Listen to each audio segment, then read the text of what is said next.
안녕하세요. 무비표TV 마인바꾸입니다. 현세로 강림한 그리피스가 만든 신생 메이단, 사도들을 등용시킨 전마병들과 체계적인 훈련으로 육성한 의용군의 주축으로 한 막강한 전투력을 자랑하는 단체로 후시안을 상대로 연전연승을 하여 미들랜드 왕국의 희망이 되고 있습니다. 신생 메이단에서도 중요한 역할을 하는 사도들이 있는데, 그 중에서 로크스는 전마 창기 병단장이자 그룬벨트와 함께 그리피스의 양날개로서 군림을 하고 있습니다. 인간일적 시절에도 이미 월강의 기사 로크스라 불리며 모르는 사람이 없는 마상 창술계의 전설이었습니다. 단순히 마상 창시합에서만 활약한 게 아니라 실전에서도 강했다고 합니다. 기사도에 충실하여 오직 자신의 실력을 위해 정진하는 캐릭터라 볼 수가 있는데, 불사신 조들을 제외하면 가장 먼저 그리피스에게 합류한 사도입니다. 그의 특징은 보통 다른 인간들과 어울리지 않는 사도들과는 달리 그리피스를 보조하면서 자주 대화하는 모습을 보입니다. 그저 욕망에 이끌리는 대로 사는 다른 사도들에 비해 명예와 충성심을 위하여 냉정할 모습을 보이며, 조들을 향해 경외감을 보이는 그룬벨트에 비해 깊이를 알 수 없는 사내라며 탐탁지 않은 모습을 보이기도 했습니다. 의도치 않게 팔코니아를 찾아왔다가 그리피스를 만나러 가는 리케르트와 동행을 하여 그에게 재물에 낙인이 없다는 걸 알아채고는 리케르트의 의도를 짐작하고 그리피스를 만나기 전에 알아야 할 것이 있다면서 전매병이 지내는 만마전을 보여줍니다. 만마전을 리케르트에게 보여주면서 말을 하기를, 자신에게 검으로 쓰일 기회를 준 그리피스에게 진심으로 충성심을 지니고 있는 듯 합니다. 리케르트가 그리피스의 싸대기를 날리자 진심으로 분노를 했고, 현장에서는 그리피스의 제지로 가만히 있었지만 리케르트가 돌아간 후 혼자 성벽을 손으로 잡아 뜯으며 속을 끓입니다. 사도들의 부정적인 일면을 리케르트에게 보여주며 자신들과 같은 외도의 존재들도 검으로 쓰일 기회를 준 그리피스에게 감사하다는 말을 하는 걸 봐서 본인을 포함한 사도들을 확실히 부정적인 존재로 보는 듯 합니다. 사도를 부정적으로 보면서 왜 본인이 사도가 되었는지는 나오지가 않아 알 수가 없습니다. 보통 기사도가 있는 사도들은 욕망에 의한 것이 아닌 위기의 순간에 어쩔 수 없이 선택을 할 수밖에 없었던, 즉 어느 정도 이유가 있는 사도들이라 단순히 살육을 즐기는 일반 사도들과는 다른 격이라 볼 수가 있는 것이죠. 중간 광고 잠시 하도록 하겠습니다.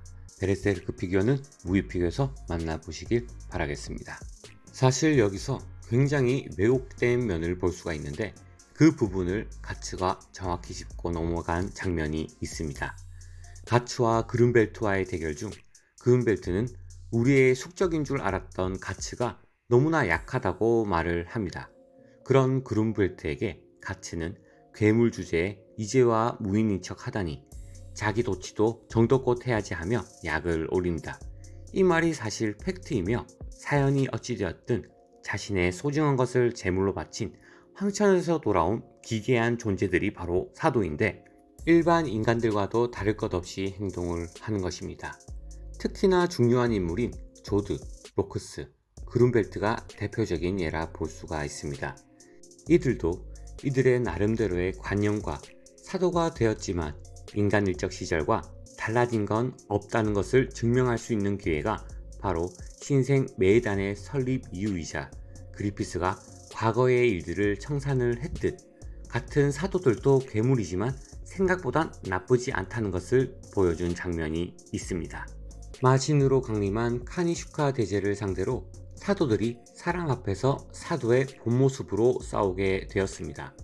사람들도 사도들의 모습을 처음 봤을 때는 그리피스가 저런 괴물들을 대규모로 거느리고 있다는 것에 충격을 금치 못했고, 그리피스도 저런 괴물인 게 아니냐며 웅성거렸지만, 그때 소냐가 외친 지금 피 흘리며 앞장서 싸우는 게 누구고 인간이니 괴물이니가 뭐가 중요하냐는 식의 선동에 사람들은 괴물들의 희생을 이해를 하며 그리피스와 함께 마신 카니슈카와 싸우게 됩니다. 즉, 현재의 신생 메이단은 현세의 영웅들입니다. 영웅에 걸맞게 그룬벨트, 로쿠스 존재들도 있는 것이라 생각을 하며, 특히나 로쿠스의 활약은 신생메이단이 카니슈카에게 샬럿 공주의 구출 계획 당시 처음으로 그의 실력을 볼 수가 있었는데, 같은 사도이지만 다른 사도들과 또 달리 인간의 법도를 생각하는 사도 카니슈카에게 최대한 예의를 지키는 모습을 보입니다.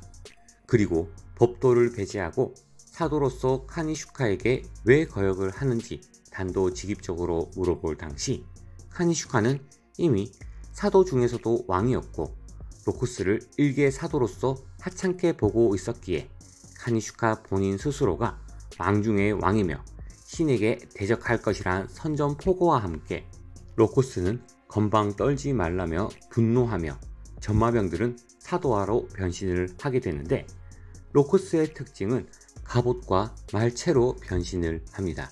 일명 마기사, 양쪽에 날이 달린 거대한 창을 무기로 사용하며 이 창은 길게 늘어나기도 해서 한 번에 적군 여러 명의 머리를 꿰뚫거나 날려버리는 전법을 주로 사용합니다. 하지만 카니슈카는 기고만장해 하지 말라며 더욱더 강력한 모습으로 사도와의 모습을 보여주지만, 로쿠스는 전혀 당황하지 않고 되려 그는 계속해서 카니슈카에게 도발을 합니다. 카니슈카는 절대 뚫을 수 없다고 자신만만해 하지만 그리피스의 책략에 샬럿 공주 구출 작전은 성공을 하여 로쿠스는 간단히 후퇴를 합니다. 이 전투를 보았을 때 샬럿 공주가 구출되자마자 바로 전군을 철수하는 통찰력과 오차없이 행동하는 그리피스의 최측근이라 볼 수가 있습니다. 다만 카니슈카가 사도 중에서도 너무나 강한 마의 힘을 보여주었기에 로쿠스가 상대적으로 약하게 보일 수가 있지만, 짧은 전투에서도 로쿠스의 공격은 한 명을 상대로 공격을 하는 것이 아닌 주위에 있는 요수병들은 로쿠스의 창으로 인해 순식간에 전멸을 해버립니다. 개인적으로 생각을 해보아도 갑옷의 내구성도 상당할 것이라 추측을 해봅니다. 그렇다면 추후 가츠와의 대결에서는 과연 누가 더 강할 것인가 생각을 한번 해보았는데, 아마도 가츠와 직접적으로 대결은 하지 않을 것 같고 상대는 단련이 된 세리피코와 대결을 하지 않을까 추측을 해봅니다. 로쿠스가 강하긴 하지만 가츠가 못 덤빌 정도는 아니라고 판단이 드는데, 여러분의 생각은 어떠신지요? 좋은 의견 있으면 댓글 남겨주시면 감사드리겠습니다. 베르세르크 신생메이단 그리피스의 왼팔 로쿠스 리뷰는 여기서 마무리하도록 하겠습니다. 재밌게 보셨다면 구독과 좋아요 부탁드리고요. 1만 구독자 이벤트 준비 중이오니 많은 참여 부탁드리겠습니다. 이상 무비표TV 마음바꾼이었습니다. 감사합니다.